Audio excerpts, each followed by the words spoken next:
entrepreneur itu dibutuhkan di semua lini sektor profesi.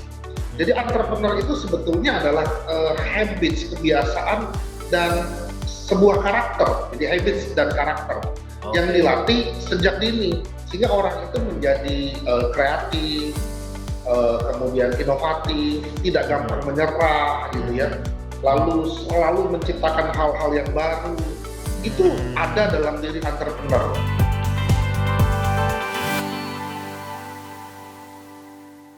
Cukup sedih ya sebenarnya, karena tidak banyak orang tua sadar bahwa sekolah entrepreneur itu penting. Nah, apa sih yang membedakan dari sekolah entrepreneur dari sekolah konvensional lainnya? Mungkin saya akan ke Pak Yo ya. Ya, terima kasih Bro Peter, terima kasih Miss Nabila. Jadi sebetulnya yang dijelaskan Miss Nabila tadi sudah mempertunjukkan perbedaan antara sekolah entrepreneur dengan sekolah umum lainnya. Ya kalau sekolah umum lainnya fokusnya kan menghafal, nggak ada project of entrepreneur, yang ada PR, ngerjain tugas gitu ya, prakarya gitu ya. Mereka bilang ini entrepreneur tapi prakarya gitu. Kerjain PR seperti ya, tugas-tugasnya menjawab soal-soal. Tidak seperti itu pembelajaran. Pembelajaran itu butuh experience. Jadi makanya tadi ada learning cycle, ada 5 tahapan. Nah, dan tahapan itu adalah sebuah experience. Ya, ada exploring, planning, doing, communicating, dan reflecting. Dan itu sebetulnya itulah yang dibutuhkan waktu seseorang memulai pekerjaan atau usaha. Mereka butuh explore ide,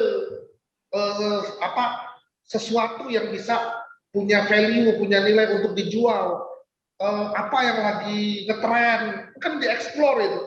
Apa yang kira-kira marketnya besar, yang dicari, bagaimana harganya, itu kan explore.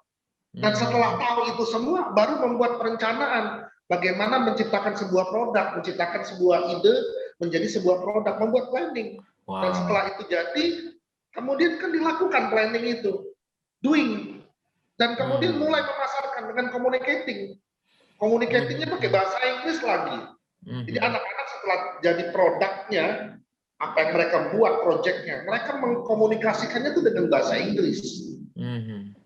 Nah, jadi mereka melatih ngomong di depan teman-temannya, di depan teachernya berbahasa Inggris. Mereka cerita proses membuat proyek itu, dan mereka akan terbiasa berkomunikasi dengan bahasa Inggris. Anda di sekolah lain seperti ini, dan kemudian yang lain memberi masukan dengan mengangkat tangannya, lalu memberi masukan kepada temannya. Ini harusnya bisa lebih baik, ada yang kurang. Jadi mereka juga menghargai, mengapresiasi masukan dari teman-temannya, kritik dari temannya. Ada nggak sekolah yang ngajarin seperti ini? Nggak ada. Semuanya textbook, teori, nggak ada prakteknya. Nah kami di sekolah kami dari TK itu mereka diajarin praktek, belajar tentang kemandirian dan tanggung jawab. Anak TK diajarlah buka sepatu sendiri, buka kaos kaki sendiri, taruh di tempatnya, ya. Kemudian mereka main, ambil alat permainannya, lalu mereka bermain bersama teman-temannya, belajar menerima kemenangan, belajar juga menerima kekalahan, tahu artinya fairness. Ada enggak di sekolah lain diajarin seperti ini? Nggak ada. Sangat-sangat ketinggalan gitu ya kita dengan dunia luar. Kenapa saya selalu ngomong dunia luar? Karena sekarang zamannya globalisasi. Kita nggak bisa primitif lagi. Ya maafkan saya bilang, kalau masih konvensional, artinya kita masih primitif, ketinggalan. Dan kemudian kita nggak open minded. Makanya di entrepreneur itu sebetulnya yang dibangun pertama adalah mindset. Dan kemudian mindset itu menjadi sebuah karakter. Dan karakter itu akhirnya menjadi sebuah habits, kebiasaan.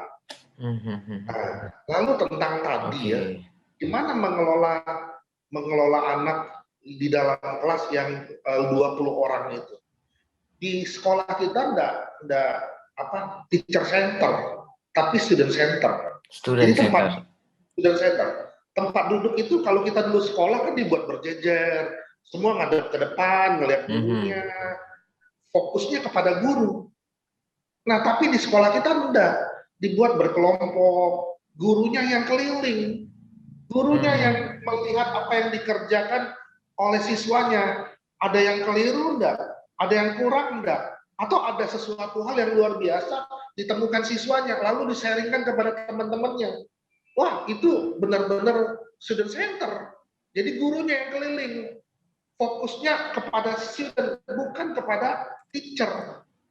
Jadi student center, bukan teacher center. Banyak sekolah teacher center masih konvensional banget. Nah, ini kenapa butuh sekolah berbasis entrepreneur. Jadi kalau bicara perbedaannya banyak sekali perbedaannya. Ya, saya menangkap pesan yang luar biasa, yaitu habit. Ya, saya pelajari juga Smart School Indonesia ini memiliki values yang luar biasa ya Pak, yaitu integrity, networking and collaborative, inovatif, thinker, information literacy, achiever, technology literacy, dan empati ya Pak. Dan luar biasanya, bayangkan Smartpreneur, anak-anak kita dididik dari TK memiliki gaya hidup seperti itu Pak ya.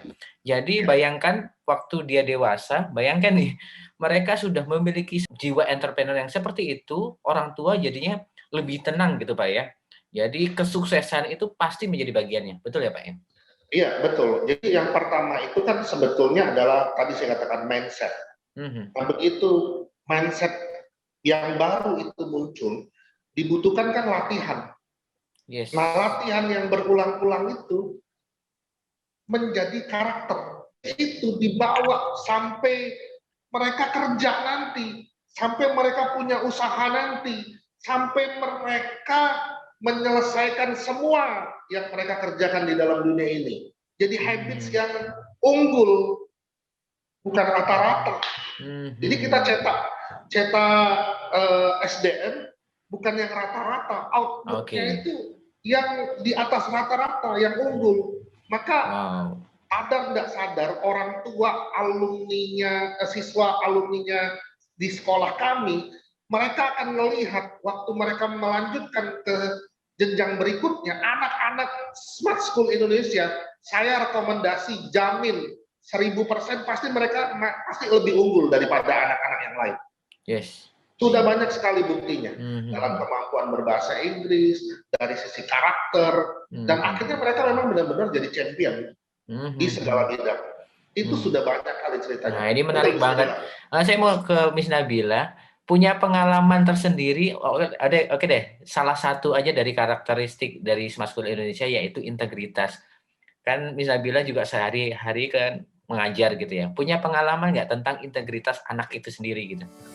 Karena di My School selalu dihargai, kita selalu mengasih penghargaan kepada anak. Dia merasa penting hal yang kecil itu karena menjadi habit, kebiasaan.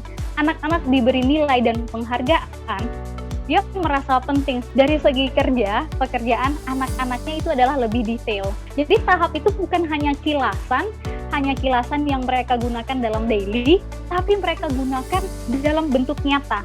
Mereka bukan menganggap itu sebuah mata pelajaran atau yang hanya dinilai dan hanya untuk disubmit ke sekolah, tapi mereka membawa itu, mengamati itu sehingga menjadi habit, menjadi regulasi dari kegiatan mereka yang mereka kerjakan. Dan itu adalah bentuk komitmen anak-anak dan itu terbukti.